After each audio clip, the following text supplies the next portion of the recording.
And so finally, in this section, we can talk about the periodic table, and I can show you what it is and how useful it can be.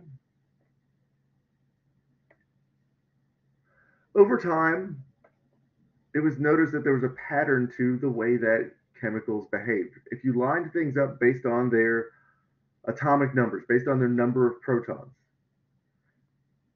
then you start to see that there was a regular interval to how elements behaved with respect to chemical reactions.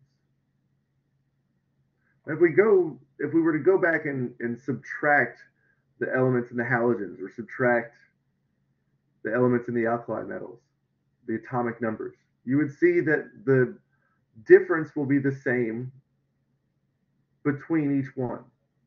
Not the number difference, but the difference between the first two should be 2 or 6 or 8. And then the difference between the next two will be 18, and so on.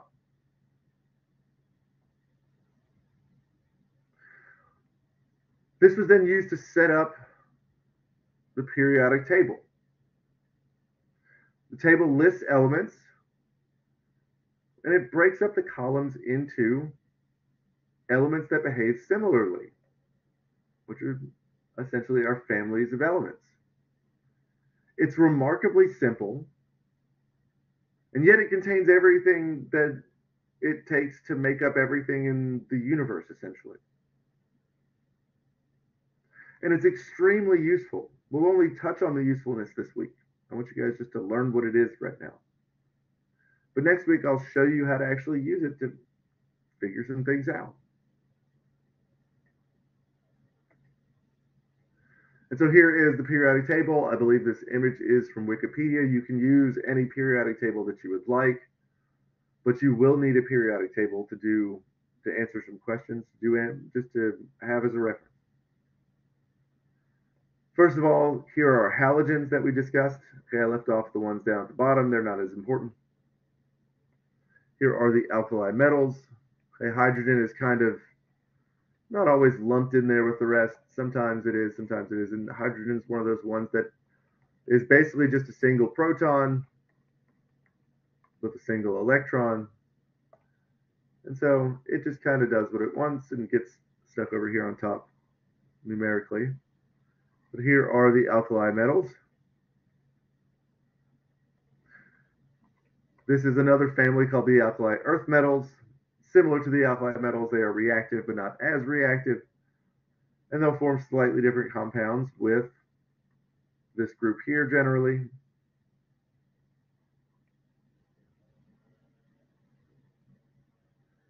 In the middle, we have most of our metals. Things that you're commonly used to calling metals: zinc, copper, nickel, iron, chromium, titanium. And we'll discuss more about these in a second. Silver and gold. And down here, notice that these move off down, these rows move down here at the bottom, and then it picks back up after the next one. This piece should essentially go here, but to fit it all on a single page, we just got to move this down to the bottom because these are upper elements that are slightly different and behave slightly differently. We separate them out as well.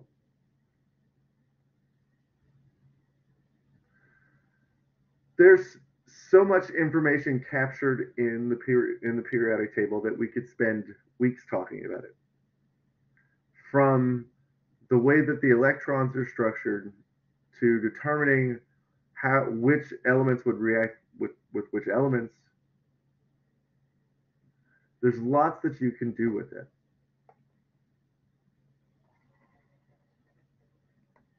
Notice that the generally more active elements are found over here, are your active metals, over here your active nonmetals.